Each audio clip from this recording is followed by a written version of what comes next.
ನಮಸ್ಕಾರ ಎಲ್ಲರಿಗೂ welcome back to Anika Home World. ಇವತ್ತು ನಾನು ಉತ್ತರ ಕರ್ನಾಟಕ ಸ್ಪೆಷಲ್ಲು ಪುಂಡಿ ಪಲ್ಯ ಮತ್ತು ಕರಿದ ಮೆಣಸಿಕಾಯಿನ ಮಾಡೋಕ್ಕಿದ್ದೀನಿ.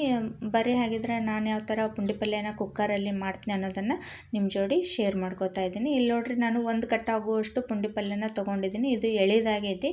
ಬಲ್ತಿರೋದಾದ್ರೆ ತುಂಬ ಹುಳಿ ಆಗುತ್ತೆ ಪುಂಡಿ ಪಲ್ಯ. ಹಾಗಿದ್ರೆ ಎಳಿದು ನೋಡೇ ತೊಗೋಬೇಕು ನಾವು. ಇದು ನಾನು ಕುಕ್ಕರಲ್ಲಿ ಮಾಡೋದ್ರಿಂದ ಈ ಕುಕ್ಕರಿಗೆ ಒಂದು ಅರ್ಧ ಗ್ಲಾಸಷ್ಟು ನೀರು ಹಾಕ್ಕೊಳಕತ್ತೀನಿ. ಇಲ್ಲಿ ನೋಡ್ರಿ, ಸ್ವಲ್ಪ ನೀರಾದ್ರೆ ಸಾಕು, ಯಾಕಂದ್ರೆ ನಾನು ಕ್ವಾಂಟಿಟಿ ಸ್ವಲ್ಪ ಮಾಡ್ತಾಯಿದ್ದೀನಿ ಪುಂಡಿ ಪಲ್ಯ. ಈಗ ಇವನ್ನ ಒಲೆ ಮೇಲಿಟ್ಟು ಕಾಯೋದಕ್ಕೆ ಇಡ್ತೀನಿ. ಇಷ್ಟಾದ್ರೆ ಸಾಕು ನೀರು. ಈಗ ನೋಡ್ರಿ, ನೀರು ಕಾಯಕತ್ತಾವು. ಈಗ ನಾನು ತೊಳೆದು ಸೋಸ್ಕೊಂಡಿರೋಂಥ ಪುಂಡಿ ಪಲ್ಯನ ಈ ಕುಕ್ಕರ್ನಾಗ ಹಾಕಾಕತ್ತೀನಿ. ಇದು ಒಂದು 10 ರಿಂದ 15 ಸೆಕೆಂಡು ಬೆಂದ್ರೆ ಸಾಕು. ಇಲ್ಲಿ ನೋಡ್ರಿ, ಇಷ್ಟಾದ್ರೆ ಸಾಕು. ಈಗ ಲೋ ಫ್ಲೇಮಲ್ಲಿ ಅದನ್ನ ಇಟ್ಕೊಂಡು ಈ ಕಡೆ ನಾನು ಅದಕ್ಕೆ ಹಾಕೋಕ್ಕೆ ಒಂದು 8 ರಿಂದ 10 ಹಸಿಮೆಣ್ಸಿಕಾಯಿನ ಸಣ್ಣದಾಗಿ ಕಟ್ ಮಾಡ್ಕೊಳಕತ್ತೀನಿ. ನೀವು ಖಾರಕ್ಕೆ ಅನುಗುಣವಾಗಿ ನೀವು ಹಸಿಮೆಣ್ಸಿಕಾಯಿನ ತೊಗೋಬೋದು. ನೋಡಿರಿ, ಇಷ್ಟು ಸಣ್ಣದಾಗಿದ್ದರೆ ಸಾಕು. ಇಲ್ಲಿ ನೋಡಿರಿ, ಈಗ ಪುಂಡಿ ಪಲ್ಯನೂ ಸ್ವಲ್ಪ ಕುದ್ದೈತಿ. ಈಗ ಈ ಟೈಮ್ನಾಗ ನಾನು ಒಂದು ಚಹಾ ಕುಡಿಯೋ ಕಪ್ಪಿಲ್ಲಿ ಒಂದು ಅರ್ಧ ಕಪ್ ಆಗುವಷ್ಟು ಇಲ್ಲಿ ಬನ್ಸಿ ರವೆನ ತೊಗೊಂಡಿದ್ದೀನಿ, ಅಂದರೆ ಗೋಧಿ ರವೆ. ನೀವು ಜೋಳದ ನುಚ್ಚನ್ನು ಕೂಡ ಹಾಕ್ಕೋಬೋದು. ಈ ಸದ್ಯಕ್ಕೆ ನನ್ನ ಹತ್ರ ಅವು ಇಲ್ಲದಕ್ಕೆ ನಾನಿಲ್ಲಿ ಗೋಧಿ ರವೆ ಹಾಕ್ಕೊಂಡು ಮಾಡ್ಕೊಳಕತ್ತೀನಿ. ಹಾಕ್ಕೊಂಡು ಒಂದು ಸ್ವಲ್ಪ ಮಿಕ್ಸ್ ಕೊಟ್ಟಿದ್ದಕ್ಕೆ ಈಗ ಸಣ್ಣದಾಗಿ ಹೆಚ್ಕೊಂಡಿರ್ತಕ್ಕಂಥ ಹಸಿಮೆಣ್ಸಿಕಾಯಿನ ಹಾಕ್ಕೊಳಕತ್ತೀನಿ. ಒಂದು ಮುಟ್ಟಿಗೆಯಷ್ಟು ಶೇಂಗಾ ಬೀಜ, ಒಂದು ಅರ್ಧ ಟೇಬಲ್ ಸ್ಪೂನಷ್ಟು ಜೀರಿಗೆ, ಸ್ವಲ್ಪ ಅರಿಶಿಣ ಪುಡಿ, ಒಂದು ಅರ್ಧ ಟೇಬಲ್ ಸ್ಪೂನಷ್ಟು ಗರಂ ಮಸಾಲ, ಇವೆಲ್ಲ ಹಾಕ್ಕೊಂಡು ಚೆನ್ನಾಗಿ ಮಿಕ್ಸ್ ಮಾಡಿಕೊಂಡು, ಸ್ವಲ್ಪ ಯಾಕೋ ನನಗೆ ಗಟ್ಟಿ ಅನ್ಸಾಕತ್ತೆ, ಹಾಗಾಗಿ ಇನ್ನೊಂದು ಅರ್ಧ ಕಪ್ನಷ್ಟು ನಾನಿಲ್ಲಿ ನೀರು ಹಾಕ್ಕೊಳಕತ್ತೀನಿ. ಇಲ್ಲಿ ನೀರು ಜಾಸ್ತಿನೂ ಆಗಬಾರ್ದು, ಕಡಿಮೆನೂ ಆಗಬಾರ್ದ್ರಿ. ಇಲ್ಲಿ ನೋಡಿರಿ, ಸ್ವಲ್ಪ ನಾನು ನೀರು ಹಾಕ್ಕೊಳಕತ್ತೀನಿ. ನೀರು ಹಾಕ್ಕೊಂಡು ಇನ್ನೊಂದು ಸಲ ಕೈ ಆಡಿಸಿ ಈಗ ಕುಕ್ಕರ್ ಲಿಡ್ಡನ್ನು ಕ್ಲೋಸ್ ಮಾಡ್ತೀನಿ. ಇವು 2 ವಿಸಿಲ್ ಆಗಬೇಕು, ಜಾಸ್ತಿನೇ ಆಗಬಾರ್ದು. 2 ವಿಸಿಲ್ ಆಗಲಿ. ಈ ಕಡೆ ನಾನು ನೋಡ್ರಿ, ಈಗ ಆಯ್ತು 2 ವಿಸಿಲ್. ಕುಕ್ಕರ್ ತಣ್ಣಗಾಗೋಷ್ಟರಲ್ಲಿ ನಾನಿಲ್ಲಿ ಕರಿದ ಮೆಣಸಿಕಾಯಿನೂ ಮಾಡ್ಕೊಳಕತ್ತೀನಿ. ಒಂದು ಬಾಣಲಿ ಇಟ್ಟು ಅದಕ್ಕೆ ಒಂದು ಟೇಬಲ್ ಸ್ಪೂನಷ್ಟು ಎಣ್ಣೆ ಹಾಕ್ಕೊಂಡಿದ್ದೀನಿ.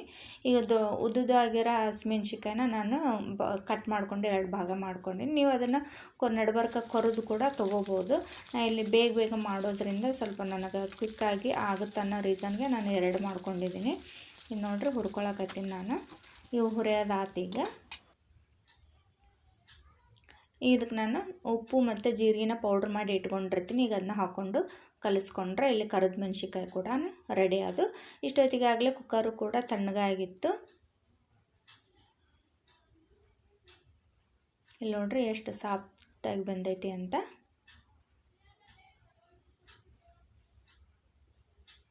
ಕುಕ್ಕರಲ್ಲಿ ಮಾಡೋ ಪುಂಡಿ ಪಲ್ಯ ಇನ್ನೂ ಕೂಡ ಟೇಸ್ಟ್ ಆಗಿರುತ್ತೆ. ಈಗ ಅದಕ್ಕೆ ರುಚಿಗೆ ತಕ್ಕಷ್ಟು ಉಪ್ಪು, ಸ್ವಲ್ಪ ಬೆಲ್ಲನೂ ಕೂಡ ಹಾಕ್ಕೊಳಕತ್ತೀನಿ ನಾನು. ಈಗ ಇದನ್ನ ಬೇಳೆ ಮಿಸ ಗುಂಡ್ಲಿದ್ದ ಇದನ್ನ ಚೆನ್ನಾಗಿ ಮಸ್ಕೋಬೇಕು. ಅಂದರೆ ಅದು ಪುಂಡಿ ಪಲ್ಯ ಎಲೆ ಆಗಿರುತ್ತಲ್ಲ, ಅದು ಸ್ಮ್ಯಾಶ್ ಆಗುತ್ತೆ ಅನ್ನೋ ರೀಸನ್ಗೆ ಇದನ್ನ ಚೆಂದಾಗಿ ಮಸ್ಕೊಂಡ್ರೆ ಪುಂಡಿ ಪಲ್ಯನೂ ಕೂಡ ರೆಡಿ ಆಗುತ್ತೆ. ಟೈಮ್ ಏನು ಭಾಳ ತೊಗೊಳ್ಳಲ್ಲ. 2 ನಿಮಿಷದಾಗ ನಾವು ಪುಂಡಿ ಪಲ್ಯನ ರೆಡಿ ಮಾಡ್ಕೋಬೋದು. ಪುಂಡಿ ಪಲ್ಯ ಮಾಡೋದೇನು ಕೆಲಸನೇ ಅಲ್ಲ. ಈಗ ಲೈಟಾಗಿ ಒಂದು ಒಗ್ಗರಣೆ ಹಾಕ್ಕೊಳಕತ್ತೀನಿ ನಾನು. ಒಂದು 2 ಟೇಬಲ್ ಸ್ಪೂನಷ್ಟು ಎಣ್ಣೆ ಹಾಕಿ ಅದಕ್ಕೆ ಜೀರಿಗೆ ಸಾಸಿವೆ ಹಾಕಿ ಒಂದು 3 ರಿಂದ 4 ಸಲ ಬೆಳ್ಳುಳ್ಳಿನ ಜಜ್ಜಿ ಹಾಕ್ಕೊಂಡಿದ್ದೀನಿ. ಇಲ್ಲಿ ಒಗ್ಗರಣೆನೂ ಕೂಡ ರೆಡಿ ಆಯಿತು. ಪುಂಡಿ ಪಲ್ಯಕ್ಕೆ ಲೈಟಾಗಿ ಒಗ್ಗರಣೆ ಕೊಟ್ಟರೆ ರುಚಿ ಕೂಡ ಇನ್ನೂ ಜಾಸ್ತಿ ಆಗುತ್ತೆ. ಇನ್ನು ಚೆನ್ನಾಗಿ ಕಲಿಸ್ಕೊಂಡ್ಬಿಟ್ರೆ ಪುಂಡಿ ಪಲ್ಯ ರೆಡಿ ಆಯಿತು.